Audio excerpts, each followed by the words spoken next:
Naghahanap ka ba ng pasok sa budget mo na magandang router para mag-improve ang iyong internet connection? Ikaw ba isang content creator or streamer na lagi na lang naiinis pag ikaw ay nagkakaproblema sa iyong internet speed? So itong ipapakita ko sa inyo, baka matulungan kayo nito. Ito ang pinadala sa atin ng Asus. Ito ang isa sa mga bago nilang router ngayon na may Wi-Fi 6. Ito nga ang RX AX53U. So tara, umpisahan na natin.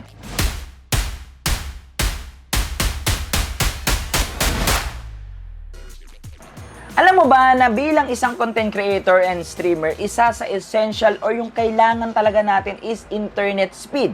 Dito umiikot lahat ng ginagawa natin. Kahit pa meron tayong high-end PC, high-end device, high-end smartphone, kung sablay ang ating internet speed, wala nang silbi ang mga yan. So ang mga router kasi, tinutulungan tayo ma-boost ang ating mga internet speed na nanggagaling sa ating mga modem. Ito nga yung mga galing sa ating mga provider. So guys, maraming internet provider dito sa Pilipinas, nasa sa inyo na yan. Pero mga kapatid, hindi nyo ba alam na kailangan talaga ng router para mas lalo mag-improve ang inyong mga internet connection, lalong-lalo na kung gumagamit ka ng mga wireless o guys, the Wi-Fi. So this Asus RTX 53U meron itong latest chip na Wi-Fi 6. So tara, buksan na natin to. Pero bago ko buksan ito mga kapatid natin, again, mataas pa rin po ang rate ng hindi nakasubscribe sa ating channel mga kapatid natin. Baka naman, huwag nyo pong kalimutan mag-like, share, and comment, subscribe para ma-hit na po natin ang ating 100k subscriber. Gusto ko lang din po mag-disclaimer sa inyo na hindi porket po sponsor ito ni Asus or pinadala nila po sa akin ito, binayaran nila ako para magbigay lamang ng positibong bagay para sa kanilang product. Again mga kapatid, kilala nyo si Boss Lucio,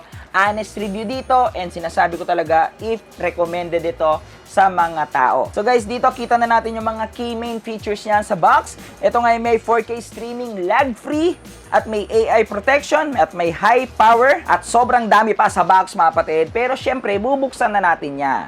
So sa box mga kapatid, makikita na natin dito kaagad accessories niya. Ito nga, unang-una na dito yung kanyang power outlet or the power adapter. So mga converter guys, para sa mga iba't ibang mga outlet. Syempre, extra LAN cable. If bumibili kayo ng router guys, hindi talaga nila pinoprovide yung mga latest na LAN cable. So mga kapatid natin, ay mas recommended na bilhin na po ninyo yung LAN cable na Cat8. Try nyo yan guys. Sobrang ganda ng internet, lalo nyo yan. Tapos meron pa kayong magandang router. So syempre, user's manual, VIP member warranty, and syempre, instruction, okay? So, ito na yung mismong router. So, syempre, alam nyo na yung ginagawa sa box, tinatabi. So mga kapatid natin, unang-una mo mapapansin talaga dito na pag Asus, meron talaga silang gamery design. Hindi pwedeng mawala sa Asus yan. Yung mga mala-gamer na vibe, guys, hindi talaga pwedeng mawala sa Asus. That's why I love Asus. So puntahan na natin yung kanyang build and quality. So syempre mga kapatid natin, this is a router at ito ay made on plastic. Pero mga kapatid natin, mukhang matibay na plastic naman siya. Even the antenna is plastic. So meron siyang bigat na 346 grams at meron siya ditong 8 na LED indicator. Nandito nga ang power indicator, 2.4G indicator, 5G indicator, LAN, and 1 and USB indicator. Hindi naman nawawala sa mga router yung mga indicator na yan. So para naman sa likod niya mga kapatid natin, hindi mawawala dito yung tatlong slot na RJ45 for gigabits, base T for LAN, at syempre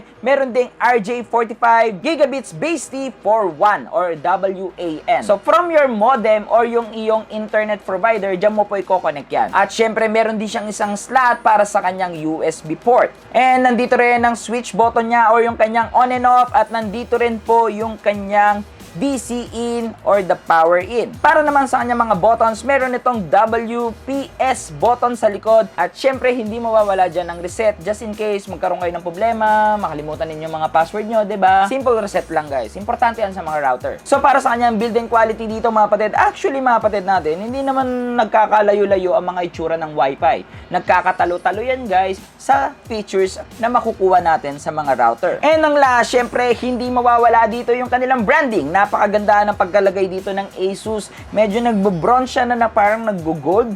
Wow, 'di ba guys? And nakalubog talaga siya dito. So para sa kanyang build and quality dito mga kapatid, bibigyan ko na to ng 10 out of 10 dahil mga kapatid, hindi naman masyado nagmamatter sa akin ang itsura or yung physical appearance mga kapatid ng isang router, lalo na kung ito'y entry level router lang. Normally, nagmamatter na lang ako sa physical or sa build and quality ng isang router kung ito ay top of the line. Nandyan na po yung pagandahan talaga ng itsura, napaka-elegante, sobrang ganda, mapatid natin, or sobrang kakaiba yung itsura sa mga mamahaling router na natin nakikita yon. Pero guys, this Asus RTAX53U, mapatid natin, okay na siya guys. So this RTAX53U, meron siyang 2x2 dual band Wi-Fi router na pwedeng mag-offer ng 80 MHz bandwidth, and meron itong 1024 QAM for much quicker wireless connection than the most router on the market. So, grabe, di ba mga kapatid natin? Overall networking speed of about 1800 megabytes per second, or meron siyang 1.5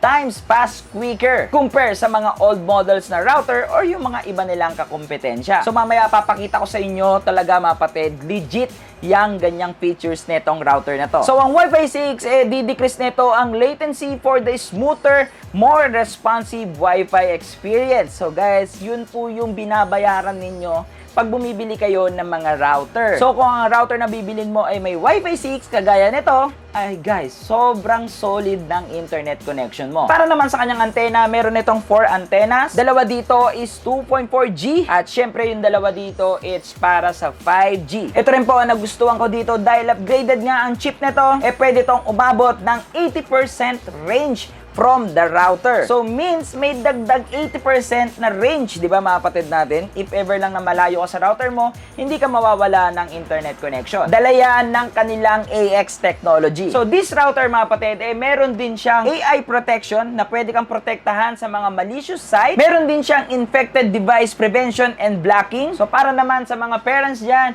pwede nyong kontrolin yung mga site na na-access ng inyong mga anak. Meron siyang ganung features, the parental control. Pwede mo i-customize yung internet schedule ng anak mo. Kung laging napupuyat yung anak mo kaka-internet, guys, kailangan mo to dahil wala yan sa mga binibigay na modem sa atin ng mga internet provider natin. So tara mga kapatid, turo ko sa inyo ng mabilisan yung installation nito at sobrang dali lang. So tara. So first, ito yung aking modem na binigay sa atin ng internet provider ko. So ito yung ating Asus router. Ito naman yung kanilang provided na LAN cable. So ikakabit lang natin ito dito sa WAN. And yung other end naman, ikakabit natin sa ating modem. So kabit lang yung power adapter. So once na okay na, switch on. Hintayin lang natin mag-read mga kapatid hanggang totally makakonect na po itong Asus sa ating main modem. So once na nag-blink na po yan mga kapatid natin, especially this part mga kapatid, the one, ibig sabihin guys, meron na pong internet connection itong router na to, and you're ready to go. Upo tayo, nangalay ako. So ngayon mga kapatid, ito na yung pinakamaganda sa part na to. Once na okay na lahat, na setup nyo na po ang inyong mga router, pwede nyo pong isetup dito yung SSID at password ng inyong mga Wi-Fi using your smartphone. So available ito sa iPhone and Android device.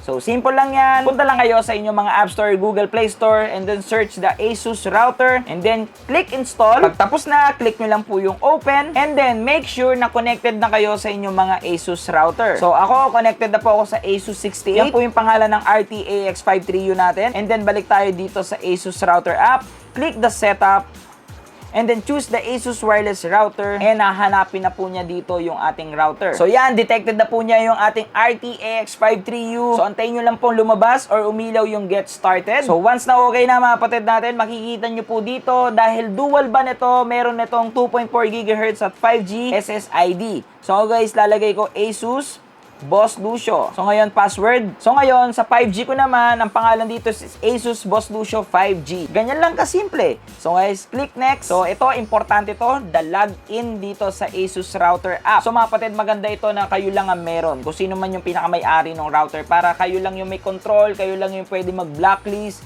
ng mga IP address, parental control, or lahat ng features ng router, kayo lang ang pwede. So click apply. Antayin nyo lang pong matapos itong system setup, and then you're ready to go. So isa ito sa nagustuhan ko dito sa Asus router app. ang i-optimize yung network na meron ka. Guys, sobrang laking factor niyan para sa atin. Lalo na kung content creator ka or work from home ka, importante talaga sa'yo yan. So ngayon, ipapakita ko sa inyo yung mga ibang highlights pa gamit itong app para sa inyong mga router. So ito rin talaga yung nagustuhan ko sa ASUS. Napakaganda talaga ng interface dito ng kanilang app. Hindi nawawala dito yung gamer effect, and then pwede mo pang palitan yan dito ng theme. Pwede yung gaming red. Ako mas gusto ko yung red. Dito, makikita mo yung real-time na traffic ng internet mo para sa yung upload and then download speed. So dito sa devices, pwede mo makita yung mga nakakonect sa yung router. Ay pag merong mga ibang tao dyan, pwede mong i-block. So pag nagkakaproblema sa internet, pwede mong i-try dito yung diagnostic. So dito sa diagnostic, mga kapatid, pwede ka mag-network traffic diagnostic or traffic statistics. Pwede mo makita dito kung ano ba ang problema. Your device ba, your router, your modem, your internet. So guys, lahat naka-check, so means walang problema. So dito sa traffic statistics, pwede mo naman makita dito yung umaandar sa yung wireless or sa LAN. Mga kapatid, alam nyo naman yan guys na mas mabilis talaga sa LAN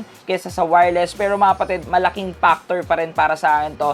Para natatrack ko, okay, parang mas stable ata sa Wi-Fi or sa wireless. So mag-wireless muna tayo. So guys, dito pwede ko siyang matrack. Malaking factor yan para sa akin. Dahil ako isang streamer, kailangan ko ng stable internet. Kailangan kong matrack kung kailan magda-downtime or babaksak ang aking upload speed. Once na na-optimize mo na ang iyong router, sureball ako na sobrang smooth ng iyong internet connection dito. And like what I said, this is a Wi-Fi 6. Kahit mag multiple device ka pa dyan, talagang sobrang smooth ng mga connection ninyo. Sinabi ko kanina na ipapakita ko sa inyo kung ano pinagkaiba ng internet speed natin nang gamit ang ating stock modem mula sa ating mga network provider. And then pag bumili kayo ng mga Wi-Fi router. So first, punta muna tayo sa settings. Punta tayo sa ating default modem. This is my default modem. And then punta tayo sa speed test. And from the speed test guys, check natin yung ating internet connection.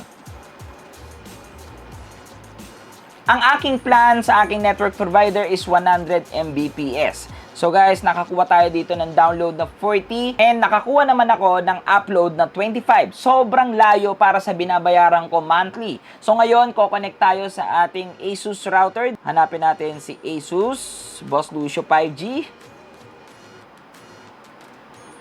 And now, try po ulit natin mag-speed test. Look at that! Unang palo pa lang mga kapatid, pumalo agad tayo ng 300.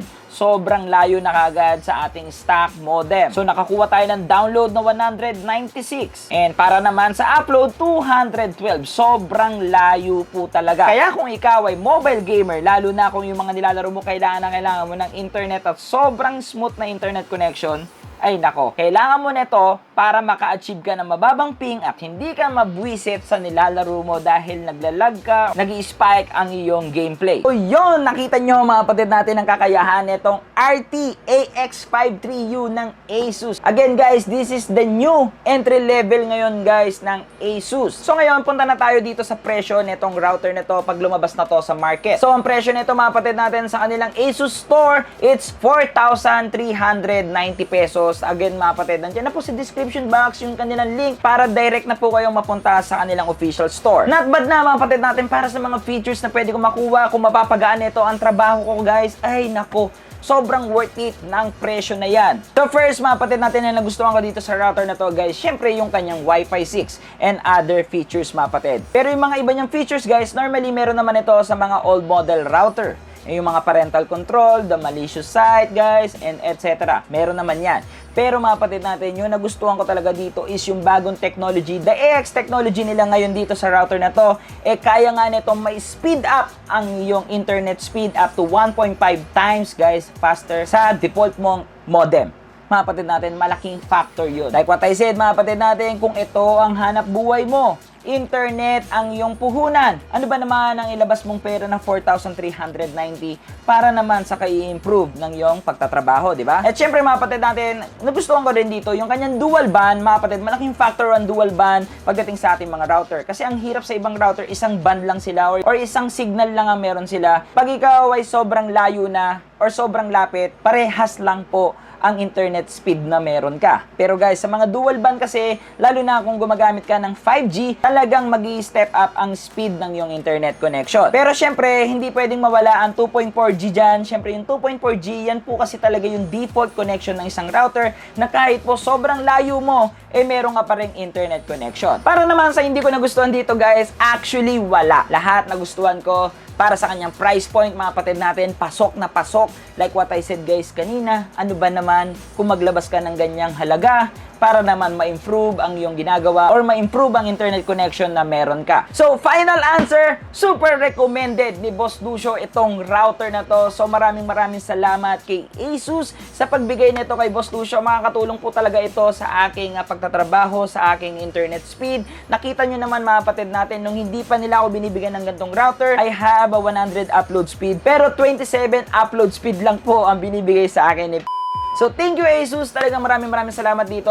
Makakatulong to sa pagtatrabaho ko para mas lalo ako makapag-produce at mas mapabilis ang aking workload. So again mga kapatid, lahat po ng links ay nandyan po sa description box para official na kayo makadirect sa kanilang official store. And syempre mga kapatid natin, again, road to 100k na si Boss Lucio. Don't forget to like, share, and comment, and subscribe at yung maliit na bell para lagi kang updated sa lahat ng ating video. Again, I'm Luis Teves, aka Boss Lucio, ang inyong stream coach. Para sa inyong mga stream and tech problem, happy streaming!